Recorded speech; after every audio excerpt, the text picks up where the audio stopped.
இவங்கலாம் காலேஜே முடிக்கலங்க. ஆனா இவ்ளோ பெரிய கம்பெனிய உருவாக்கி இருக்காங்க.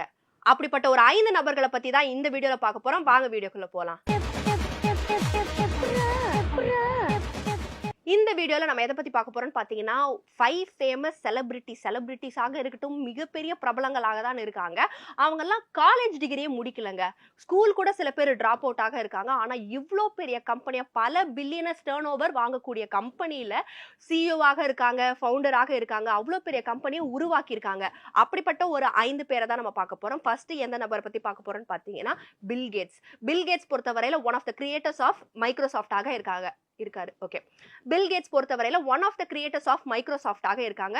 மைக்ரோசாஃப்ட் எவ்வளவு பெரிய ஒரு நிறுவனம் அப்படிங்கிறது நமக்கு நல்லாவே தெரியும். சோ இந்த மைக்ரோசாஃப்ட் உருவானதுக்கு ஒன் ஆஃப் த ஒரு மெம்பராக தான் இருக்காரு பில் கேட்ஸ். சோ இவர் பொறுத்தவரையில ரொம்பவே அதிகப்படியான பில்லியனர்ஸ் கணக்குலயும் சரி, நிறைய விஷயத்துல இவர் டாப் 5ல டாப் 10 லிஸ்ட்ல வருவாரு அப்படின்னு வந்து சொல்லலாம். சோ இப்படிப்பட்ட ஒரு ஆள் பாத்தீங்கன்னா காலேஜ் டிகிரி இல்லவே இல்லை இவர்கிட்ட. ஏன்னா பாதியிலே இவர் டிராப் அவுட் டிஸ்கண்டினியூ பண்ணிட்டு வந்திருக்காரு. ஹார்வர்ட் யூனிவர்சிட்டி, மிகப்பெரிய யூனிவர்சிட்டி, எல்லாரும் அங்க கண்டிப்பாக போகணும் அப்படின்னு சொல்லிட்டு ரொம்பவே ஆசைப்பட்டுட்டு தான் இருப்பாங்க. சோ அப்படிப்பட்ட ஹார்வர்ட் யூனிவர்சிட்டில இருந்து வெளியே வந்து நான் வந்து இந்த டெக்னாலஜி ரிலேட்டடாக நிறைய விஷயம் கத்துக்கணும், நான் அதுல வந்து ஏதாவது உருவாக்கணும் அப்படின்னு சொல்லிட்டு டிஸ்கண்டினியூ பண்ணிட்டு இந்த மாதிரியான விஷயங்கள் எல்லாமே ஆரம்பிச்சிருக்காரு. பார்த்தா மைக்ரோசாஃப்டையே உருவாக்கி இருக்காரு. சோ பில் கேட்ஸ் வந்து இதுல ஒரு முக்கியமான இடத்தை பிடிக்கிறாரு. அடுத்தபடியாக மார்க் ஜக்கர்பர்க். இவரை பத்தி நம்ம நிறைய பேருக்கு கண்டிப்பாக தெரிஞ்சிருக்கும். ஃபேஸ்புக் பின்னாடி இருக்கக்கூடிய பெரிய மூளையே இவரு தான். சோ இவரு ரொம்பவே ஒரு மிகப்பெரிய பணக்காரர் பட்டியலும் ஒரு முக்கியமான இடத்தை பிடிக்கிறாரு. அதே போல ஃபேஸ்புக் உருவானதுக்கு காரணமாக ஒரு முக்கிய காரணமாக இருக்காரு அப்படின்னு வந்து சொல்லலாம்.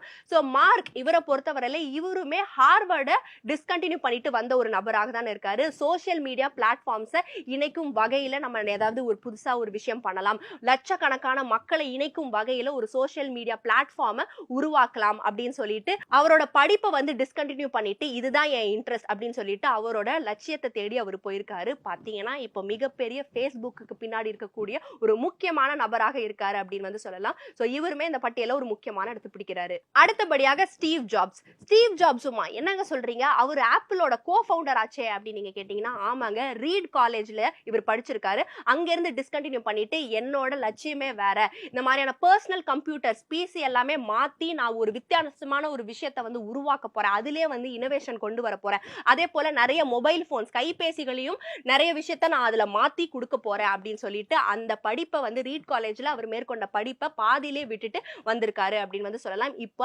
ஆப்பிள் மிகப்பெரிய ஒரு மொபைல் கம்பெனிக்கு கோ ஃபவுண்டராக இருக்காரு. சோ அடுத்தபடியாக யாரை பத்தி பார்க்க போறோம்னு பாத்தீங்கன்னா வால்ட் டிஸ்னி.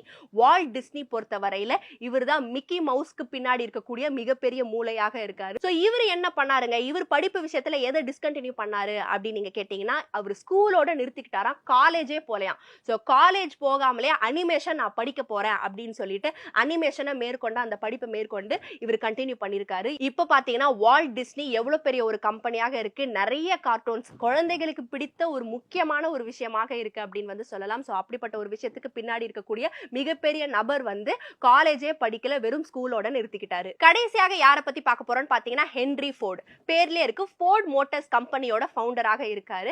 சோ இவரு தான் இந்த கம்பெனியை உருவாக்கி இருக்காரு, கண்டுபிடிச்சிருக்காரு. சோ இந்த கம்பெனி உருவாகிறதுக்கான காரணமாக இருக்கும்போது இவர் காலேஜே போகலையாங்க, ஸ்கூலோடயே நிறுத்திக்கிட்டாராம். சோ இவர் பாத்தீங்கன்னா ஸ்கூலோட நிறுத்திக்கிட்டு காலேஜே போலையா. சோ அப்படி இருந்துமே இவ்ளோ பெரிய ஒரு ஆட்டோமொபைல் கம்பெனியை உருவாக்கி இருக்காரு.